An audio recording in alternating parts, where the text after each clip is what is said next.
ঐক্যের ডাকে সাড়া দেয়নি নেতারা, জনস্রোতে জবাব দিলেন আলতাফ হোসেন চৌধুরী। গত ২৬ নভেম্বর পটুয়াখালী সদর উপজেলার ২ নং বদরপুর ইউনিয়নে অনুষ্ঠিত জনসভায় এক ভিন্ন রাজনৈতিক চিত্র তুলে ধরলেন বিএনপি নেতা ও সাবেক স্বরাষ্ট্রমন্ত্রী এয়ার ভাইস মার্শাল অবসরপ্রাপ্ত আলতাফ হোসেন চৌধুরী। তিনি অভিযোগ করেন, দলের হাইকমান্ডের সংকেত পাওয়ার পর তিনি নিজে থেকেই পটুয়াখালীর সিনিয়র নেতাদের সাথে যোগাযোগ করেন এবং কুশল বিনিময় করেন।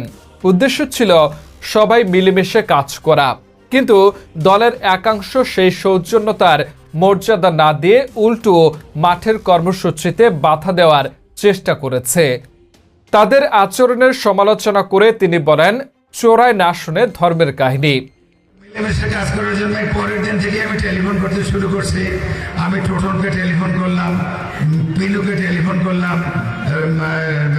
কি বলে কুটি সরকারকে টেলিফোন করলাম, তাদের সঙ্গে কথা বললাম। লোকজনে বললো যে স্যার এত তাড়াতাড়ি টেলিফোন করছেন কেন?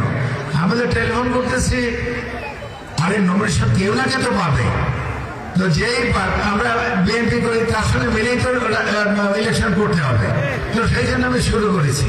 তো যাই হোক, নমিনেশন আমি পাওয়ার পরে তাদের সঙ্গে যোগাযোগ করেছি, তাদের অফিসে গেছি, বাসায় গেছি, কথা বলেছি, আজকেও কথা বলেছি, কিন্তু চোরায় না শুনে ধর্মের কাহিনী।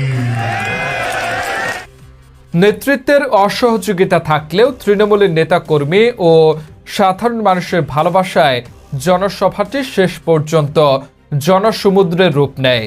বিস্তারিত দেখুন রিপোর্টে।